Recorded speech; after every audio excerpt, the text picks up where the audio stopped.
Hi friends! ఈరోజు మనం ఈ వీడియోలో 2024లో రిలీజ్ అయిన 'డాన్సెల్' అనే మూవీ గురించి ఎక్స్‌ప్లెయిన్ చేసుకుందాం. సినిమా స్టార్టింగ్‌లో ఓ మహారాజు తన సైన్యాన్ని వెంటబెట్టుకొని ఒక డ్రాగన్ పక్షి నివసిస్తున్న పర్వతం వైపు వస్తాడు. ఆ పర్వత గృహంలోనికి ప్రవేశించి ఆ పక్షి నివసిస్తున్న స్థావరానికి చేరుకుంటాడు. ఆ పక్షిని ఈ రోజే నాశనం చేయమని తన భటులకు ఆజ్ఞాపిస్తాడు. తన భటులు ఆ గృహ 4 వైపులను ఆక్రమిస్తారు. వాళ్ళని చూసి తీవ్రమైన కోపానికి గురైన ఆ పక్షి తన నోటి గుండా వచ్చే అగ్ని జ్వాలలతో ఆ భటులందరినీ కాల్చి చంపేస్తుంది. రాజు ఎదురుగా వచ్చి నిల్చుంటుంది. రాజు ఆ పక్షిని చూసి ఆమె ముందు మోకాలపై కూర్చొని శరణు వేడుకుంటాడు. కట్ చేస్తే హీరోయిన్ చూపిస్తారు. ఆమె కట్టెలు కొట్టుకుంటూ కనిపిస్తుంది. ఆమెకు చెల్లి ఉంటుంది. ఆవిడ మన హీరోయిన్ కి పనిలో సాయం చేస్తూ ఉంటుంది. హీరోయిన్ ఇంటికి వచ్చిన తర్వాత వాళ్ళ నాన్న మన హీరోయిన్ తో నీకు వేరే దేశపు రాజకుమారుడితో పెళ్లి నిశ్చయమైందని చెప్తారు. మన ఆ దేశానికి ప్రయాణం అవుతున్నామని రెడీగా ఉండమని అంటారు. యాక్చువల్ గా మన హీరోయిన్ కి పెళ్లి అప్పుడే ఇష్టం ఉండదు. కానీ వాళ్ళ నాన్నగారి బలవంతం మీద ఆ దేశానికి వెళ్ళడానికి ఇష్టపడుతుంది. ఆమె కుటుంబ సభ్యులందరూ ఒక వాడలో ఆ దేశ రాజకుమారుని చూడడానికి బయలుదేరుతారు. వాడలో ప్రయాణిస్తున్న వేళకి దూరంగా ఏదో డ్రాగన్ పక్షి ఉన్నట్లుగా అనిపిస్తుంది. అందరూ భయంగా అటువైపే చూస్తారు. తీరా దగ్గరికి వెళ్లేసరికి వాళ్ళకి అర్థమవుతుంది ఈ రాజ్యం ఎంట్రన్స్ డ్రాగన్ పక్షిని పోలిన విగ్రహంతో ఉంటుంది అని. ఇంకా ఆ రాజ్యంలోకి ఎంటర్ అయిన తర్వాత వీళ్ళకి ఆ రాజ్యంలోని పచ్చని పొలాలు, ప్రశాంతమైన వాతావరణం, చుట్టూ పర్వతాలతో ఈ ప్రదేశం వీళ్ళకి చాలా బాగా నచ్చుతుంది. కోటకి చేరిన వీరి కుటుంబాన్ని అక్కడ వారు ఎంతో గౌరవ మర్యాదలతో ఆహ్వానాన్ని పలుకుతారు. వారు ఉండడానికి విలాసవంతమైన భవనాన్ని చూపించి ఈ రోజుకి రెస్ట్ తీసుకోండి, రేపు రాజుగారు వచ్చి మాట్లాడతారని చెప్పి వెళ్లిపోతారు. వీళ్ళు ఉండడానికి చూపించిన భవనం, ఆ భవనంలోని ఇంటీరియర్ డెకరేషన్ అంతా హీరోయిన్ కి చాలా బాగా నచ్చేస్తుంది. అదంతా చూసిన హీరోయిన్ వాళ్ళ చెల్లి ఇద్దరు కూడా ఒకరి మీద ఒకరు జోకులు వేసుకుంటూ ఆ రోజు సరదాగా గడిపేస్తారు. ఆ రోజు సాయంకాలం మన హీరోయిన్ బాల్కనీ దగ్గర నిల్చొని ఆ రాజ్యం మొత్తం చూస్తూ ఉంటుంది. ఎదురుగా ఉన్న భవనంలోని కింద అంతస్తులో బాల్కనీ దగ్గర నిల్చొని మన హీరోయిన్ వయసే ఉన్న వేరే ఆవిడ కూడా చుట్టూ పరిసరాలను పరిశీలిస్తూ ఉంటుంది. వీళ్ళిద్దరూ ఒకరినొకరు పలకరించుకుంటారు. ఇంతలో ఆవిడ దగ్గరికి రాజభట్లు వచ్చి మహారాణి గారు మిమ్మల్ని పిలుస్తున్నారని ఆవిడని తీసుకుపోతారు. ఎప్పుడైతే ఆవిడ వెళ్ళిపోయిందో మన హీరోయిన్ కూడా తన గదిలోనికి వెళ్ళిపోతుంది. ఆ రోజు రాత్రి మన హీరోయిన్ మళ్ళీ బాల్కనీలోకి వచ్చి బయట అంతా చూస్తుంది. అక్కడ దూరంగా ఉన్న ఓ పర్వతం దగ్గర ఒక గుహలో ఏదో వెళ్తురు హీరోయిన్ కనిపిస్తుంది. ఇంతలో హీరోయిన్ ని వాళ్ళ సిస్టర్ పిలవడంతో ఆమె ఆ బంగ్లాలోకి వెళ్ళిపోతుంది. నెక్స్ట్ డే మార్నింగ్ హీరోయిన్ వాళ్ళ ఫ్యామిలీతో మాట్లాడడానికి రాజుగారు రాణిగారు వాళ్ళ కొడుకుతో పాటు వస్తారు. ఆ రోజు మన హీరోయిన్ తో కలిపి యువరాజు ఒంటరిగా బయటకు వస్తారు. ఇద్దరు కలిపి గుర్రం స్వారీ చేస్తారు. మన హీరోయిన్ ఆ యువరాజుతో కలిపి ఊరంతా తిరుగుతుంది. తనకి ఆ ఊరు చాలా బాగా నచ్చుతుంది. హీరోయిన్ యువరాజుని రాత్రి కొండ మీద చూసిన వెలుగు గురించి అడుగుతుంది. దానికి యువరాజు అది మా పూర్వీకుల ఆచారం, నేను రాత్రి జరిగింది మొదటి వేడుక, ఇంకా అలాంటివి 2 జరుగుతాయని చెప్తాడు. అప్పటికి మన హీరోయిన్ కి అర్థం కాదు ఆ వేడుక పచ్చి మోసంతో కూడుకున్నదని. రెండో వేడుక పేరుతో మోసపోయేది తనేనని. ఆ రోజు హీరోయిన్ వాళ్ళ అమ్మ మహారాణితో పరిచయం పెంచుకోవడానికని ఆమె దగ్గరికి వెళ్తుంది. ఆమె మన హీరోయిన్ వాళ్ళ అమ్మని చాలా చులకనగా చూస్తుంది. వాళ్ళు చాలా గొప్పవాళ్ళుగాను, హీరోయిన్ వాళ్ళ అమ్మని చాలా చులకనగాను మాట్లాడుతుంది. ఆమె మాటలు విన్న మన హీరోయిన్ వాళ్ళ అమ్మకి చాలా బాధ అనిపిస్తుంది. హీరోయిన్ దగ్గరికి వచ్చి వీళ్ళంత మంచి వాళ్ళు కానట్లున్నారు, ఎందుకైనా మంచిది ఈ పెళ్లి గురించి మరొకసారి ఆలోచించు అని చెప్తుంది. హీరోయిన్ వాళ్ళ నాన్న మధ్యలో కల్పించుకొని వాళ్ళు మనకి చాలా డబ్బు ఇస్తానన్నారు, వాళ్ళు ఇచ్చే డబ్బు బంగారంతోనే మనం మన ప్రజలకు చాలా చేయొచ్చు, వాళ్ళు ఇచ్చే డబ్బులు మనకు చాలా అవసరం, ఈ పెళ్లి జరగాల్సిందే అని పట్టుబడతాడు. మరుసటి రోజు ఉదయాన్నే రాణిగారు పంపించిన చెలికత్తులు మన హీరోయిన్ గదికి వస్తారు. హీరోయిన్ చాలా అందంగా ముస్తాబు చేస్తారు. ఆమెకి యువరాణి దుస్తులు ధరించి పెళ్లి మండపానికి తీసుకెళ్తారు. యువరాజుతో మన హీరోయిన్ కి అంగరంగ వైభవంగా పెళ్లి జరిగిపోతుంది. మహారాణి మన హీరోయిన్ కి కిరీటం పెట్టి హీరోయిన్ ని వాళ్ళ దేశపు యువరాణిగా ప్రకటిస్తుంది. అక్కడున్న జనాలందరూ కూడా హర్షధ్వానాలు చేసి వాళ్ళ అంగీకారాన్ని తెలుపుతారు. పెళ్లి జరగడంతోనే యువరాజు మన హీరోయిన్ ని ఒక గుర్రం బండి మీద ఎక్కించుకొని డైరెక్ట్ గా అక్కడున్న పర్వతం దగ్గరికి తీసుకెళ్తాడు. మహారాణి వీళ్ళకన్నా ముందే అక్కడికి చేరుకొని వాళ్ళ కోసం ఎదురు చూస్తూ ఉంటుంది. ఇప్పుడు ఆమె ఒక పూజారిని దుస్తుల్లో ఉంది. ఆమె మన హీరోయిన్ తో ఇలా అంటుంది, మా రాజ్యంలోని ప్రజలందరికీ రక్షణ కల్పించే కర్తవ్యాన్ని మీరు ఈ రోజు తీసుకోబోతున్నారు. మా పూర్వీకులు మొదటిసారి ఈ ద్వీపంలో అడుగుపెట్టేటప్పుడు ఇక్కడ ఒక డ్రాగన్ నివసిస్తుందని తెలుసుకున్నారు. దాని జాతిలో అదే చివరిది. ఆ మృగం రక్తదాహంతో మా ప్రజల మీద పడింది. అప్పుడు రాజు తన ప్రజలను కాపాడుకోవడం కోసమని దాన్ని చంపాలని ఇక్కడికి వచ్చాడు. కానీ అతని శక్తి ఇక్కడ సరిపోలేదు. అది వాళ్ళందరినీ చంపేసింది, రాజును మాత్రమే విడిచిపెట్టింది. నీ ముగ్గురు కుమార్తెలను నాకు బలిస్తే ఈ ద్వీపంలోని మనుషులు కూడా బ్రతికుంటారు అని ఆ మహారాజుతో చెప్పింది. మహారాజుకి తన కుమార్తెలంటే చాలా ప్రేమ, కానీ తన ప్రజల కోసం వాళ్ళని త్యాగం చేశాడు. ఆ రోజు నుంచి ఆ డ్రాగన్ తో చేసిన ఒప్పందం ప్రకారం ఈ ఆచారం కొనసాగుతూనే ఉంది అని అంటూ రాజకుమారుడిని చేయమని చెప్తుంది. రాజకుమారుడు తన అరచేయిని చూపిస్తాడు. ఒక చాకును తీసుకొని రాజకుమారుని చేతిని కోస్తుంది. తర్వాత రాకుమారి అరచేతి మీద ఘాటు పెడుతుంది. రక్తం వస్తున్న ఆ ఇద్దరు అరచేతుల్ని కలుపుతుంది. వీళ్ళిద్దరు రేఖలు కలిసిపోయాయి అంటూ ఆ చుట్టూ ఉన్న జనాల వైపు చూస్తూ ఇప్పుడు ఈమె రాజవంశస్థురాలు అని అంటుంది. మన హీరోయిన్ అక్కడున్న మనుషుల వైపు చూస్తుంది. వాళ్ళందరూ మన హీరోయిన్ చూసి తల దించుకొని గౌరవంగా నిల్చుంటారు. ఆమెకు చాలా ఆనందం కలుగుతుంది. ఇంకా ఈ వేడుక కంప్లీట్ అయిపోయింది, మీరు వెళ్ళొచ్చని ఆమె వాళ్ళతో అంటుంది. అప్పుడు యువరాజు మన హీరోయిన్ ని ఎత్తుకుని తీసుకెళ్తాను అంటాడు. దానికి హీరోయిన్ చాలా ఆనందిస్తూ సరే అంటుంది. యువరాజు ఆమెను ఎత్తుకొని కొద్ది దూరం తీసుకెళ్లాక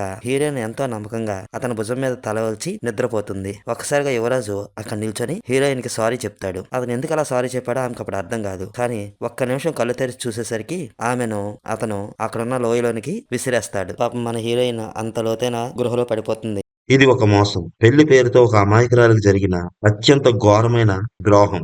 ఇప్పటి నుండి ఈ అమాయకురాలు ఎటువంటి ప్రాబ్లమ్స్ ఫేస్ చేసింది, చివరికి ఎలా సర్వైవ్ అయింది అనేదే ఈ మూవీ.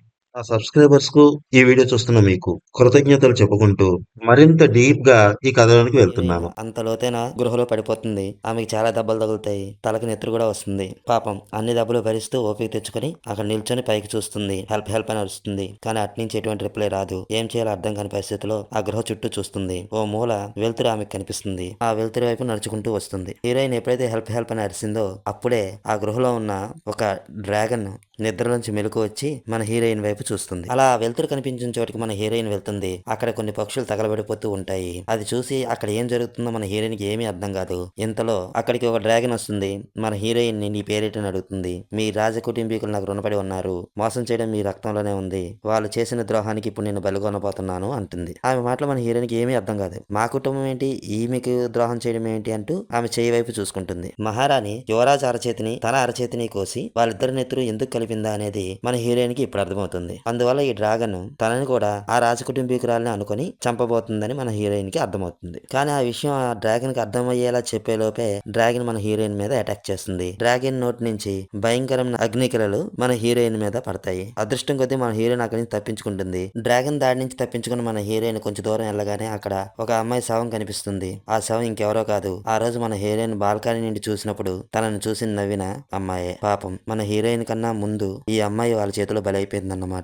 హీరోయిన్ తరుముకుంటూ ఆ డ్రాగన్ అక్కడ కూడా వచ్చేస్తుంది. వెంటనే హీరోయిన్ అక్కడి నుంచి తప్పించుకొని అక్కడే ఉన్న ఇంకో చిన్న గుహలోనికి పరిగెడుతుంది. డ్రాగన్ హీరోయిన్ మీదకి నిప్పులు కురిపిస్తుంది. వాటి నుంచి తప్పించుకునే క్రమంలో మన హీరోయిన్ కాలు అక్కడ గుహలో చిక్కుకుపోతుంది. అందువల్ల మన హీరోయిన్ కాలు ఆ మంటలకి కాలిపోతుంది. పాపం మన హీరోయిన్ భరించలేని నొప్పితో చాలా గట్టిగా అరుస్తుంది. కొద్దిగా ఓపిక తెచ్చుకుని ఆ కాలు కట్టుకొని అక్కడే కాలి పడిపోయిన ఒక బొగ్గుని లైట్ గా చేసుకుని అలా ముందుకు కదులుతుంది. కొంత దూరం వెళ్ళిన తర్వాత మన హీరోయిన్ కి కాంతి పురుగులు నివసించే ప్లేస్ కనిపిస్తుంది. ఆ కాంతి పురుగుల కారణంగా ఆ గృహ మొత్తం పూర్తిగా వెలుతురుతో నిండి ఉంటుంది. ఆ కాంతి పురుగులను కొన్నింటిని సేకరించి తన దగ్గర ఉన్న ఒక వస్త్రంలో వాటిని అన్నింటినీ పెట్టుకుని వాటి వెలుతురు సాయంతో అదే గుహలో మరి కొంచెం ముందుకు వెళ్తుంది. ఆ గృహ గోడల పైన కొన్ని పేర్లు రాసి ఉంటాయి. ఆ గోడల పైన రాసి ఉన్నవి కొంతమంది అమ్మాయిల పేర్లు. ఆ మహారాణి చేతిలో అమాయకంగా మోసపోయి ఇక్కడున్న మృగానికి బలివ్వబడిన అమాయకమైన అమ్మాయిల పేర్లు. పాపం వాళ్ళు ప్రాణ భయంతో ఆ మృగం నుండి తప్పించుకొని ఏదో అలా ఇక్కడ దాకా వచ్చి ఇక్కడి నుంచి బయటపడలేక ఆఖరికి వాళ్ళ ప్రాణాలు విడిచారు. అలా వాళ్ళ ప్రాణాలు విడిచే ముందు వాళ్ళ పేర్లు ఈ గృహ గోడల పైన రాసుకున్నారు. ఆ మృగం బారి నుండి తప్పించుకోవడానికి ఇది సేఫ్ ప్లేస్ అని అక్కడ రాసి ఉంటుంది. ఒళ్ళంతా గాయాలతో ఉండి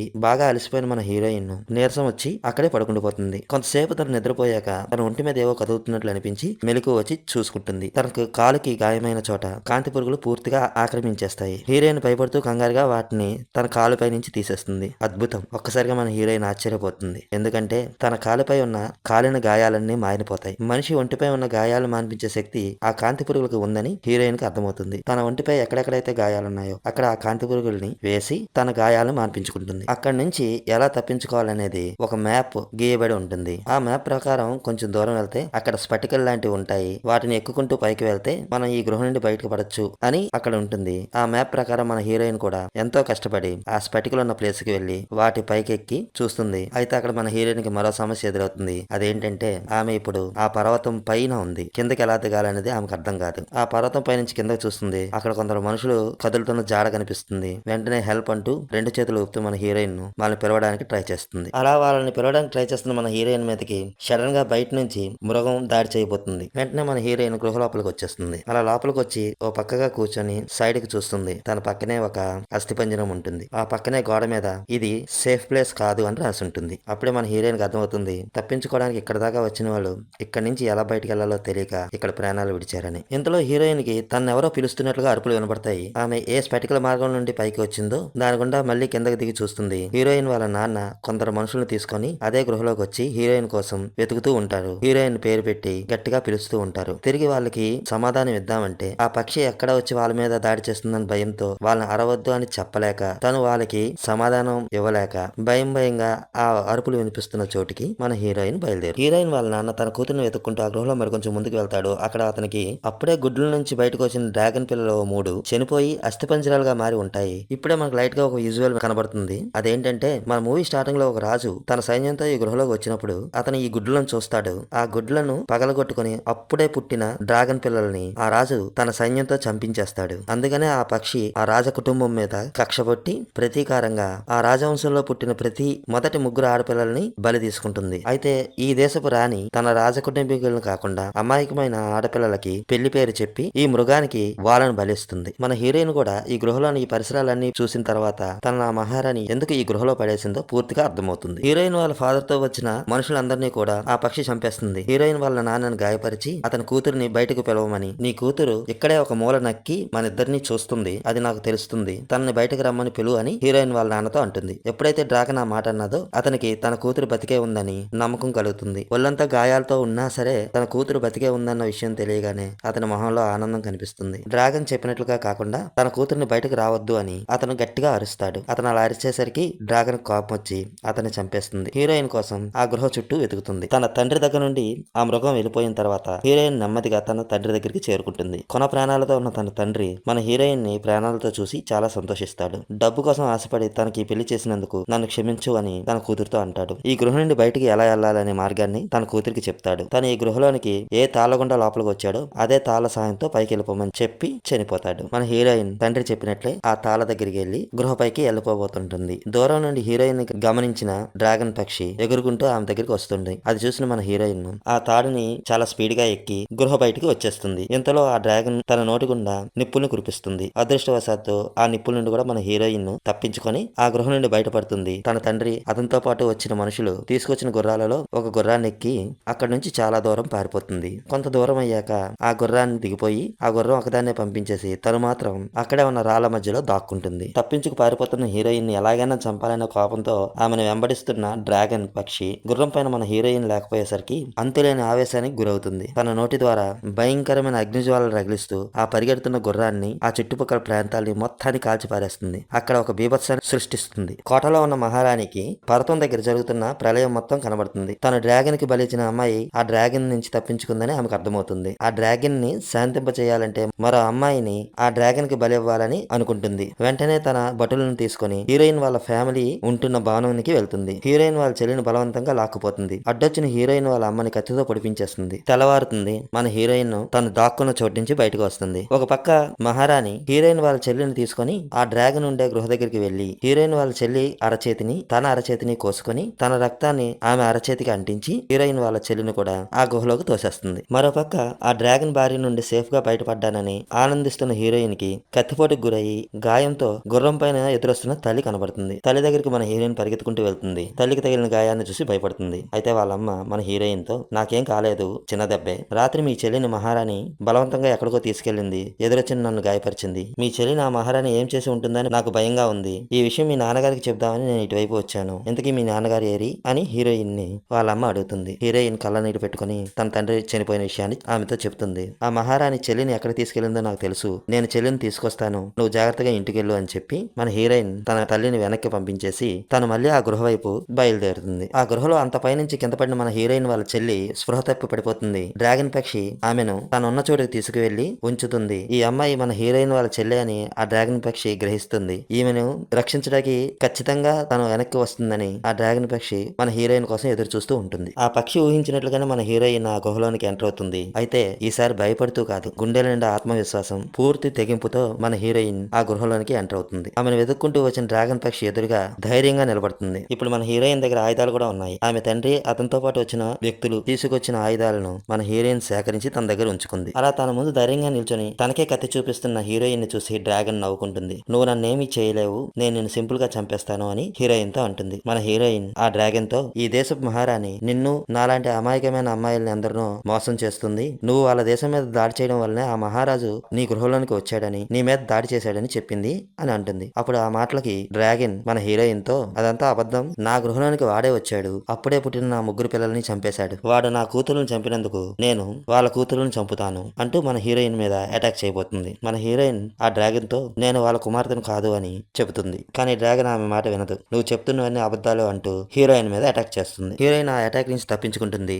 నువ్వు పొరపాటు పడుతున్నావు, నేను వాళ్ళ మనిషిని కాదు అని అంటుంది. అప్పుడు డ్రాగన్ మన హీరోయిన్ తో నాకు నీ రక్తం వాసన తెలుస్తుంది అని అంటుంది. తన తోకతో హీరోయిన్ ని చుట్టేసి దూరంగా విసిరి కొడుతుంది. ఇక ఎంత చెప్పినా ఆ డ్రాగన్ తన మాట వినదు అని అర్థం చేసుకున్న మన హీరోయిన్ ఆ డ్రాగన్ తో పోరాడుతుంది. తన తెలివితేటలను ఉపయోగించి ఆ డ్రాగన్ నోటి నుంచి వచ్చే అగ్నిజ్వాలలు ఆ డ్రాగన్ మీద పడినట్లు చేస్తుంది. ఆ డ్రాగన్ భరించలేని బాధతో కింద పడిపోతుంది. కొన ఊపిరితో ఉన్న ఆ డ్రాగన్ దగ్గరికి మన హీరోయిన్ వస్తుంది. తను ఎలా మోసపోయింది, ఆ మహారాణి ఈ డ్రాగన్ ఎలా మోసం చేస్తున్న విషయాన్ని వివరంగా ఆ డ్రాగన్ కి చెప్తుంది. అదంతా విన్న డ్రాగన్ ఇంక నన్ను చంపే అంటుంది. కానీ మన హీరోయిన్ కి ఆ డ్రాగన్ ని చంపడానికి మనసు అంగీకరించదు. ఆ డ్రాగన్ ని ఎలాగైనా కాపాడాలి అనుకుంటుంది. ఆ గృహలో ఉన్న కాంతి పురుగులన్నీ సేకరించి ఆ డ్రాగన్ కి గాయాలైన చోట ఆ కాంతి పురుగుల్ని వేస్తుంది.